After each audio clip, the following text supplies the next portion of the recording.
Men crumpled the newspaper into a ball, and then smeared it with mud and painted it. To make it more realistic, he also glued his own wig on top. He made a human head that resembled his own. He wanted to use the prosthetic body to escape from prison. While the guards were on shift, the man opened the partition and climbed out through the vent.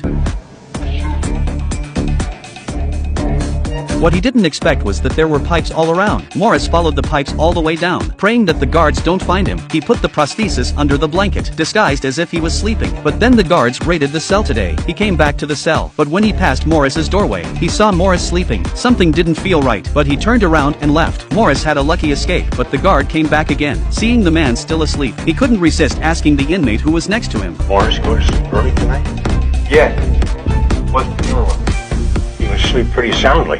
He hasn't moved. Just then, the guard's baton suddenly fell to the ground. He hastily bent down to pick it up, only to find that with all the noise, Morris remained motionless. The guard finally realized that something was wrong. He immediately went to the front of the cell. His left hand slowly approached Morris's head. At the critical moment, the head moved. The guard was finally relieved of his doubts, but Morris had a big problem. He tried to escape all the way, but then he realizes that he can't jump. There was no way he could jump up to the vent to get out of there. He had to get help. The next night, Morris called his cellmates. They went under the vent again. They climbed up on a man ladder to check the situation. To their surprise, the barred window above was incredibly strong. Unless you use a drill, they couldn't open it. But they were in prison. There was no way they could get to such a thing. It wasn't until the third day. All the inmates went to the prison to learn vocal music. Morris had his eye on a small fan. He didn't care if anyone was around. He shoved the fan straight into his box, just as expected. As soon as they reached the door, the guards ordered them to be checked. Morris didn't panic. He sent the box out straight away. But to his surprise, the guards saw that he hadn't done anything wrong. He skipped him. He took it upon himself to check his cellmate's box behind him. That's how calm and determined he was. So he stole the fan for the motor inside to get his hands on the drill. Morris gave another month's worth of desserts in exchange for old John. A week later, the men were back at the air vent, putting the drill and the bit together to make a simple drill. Then they climbed to the top.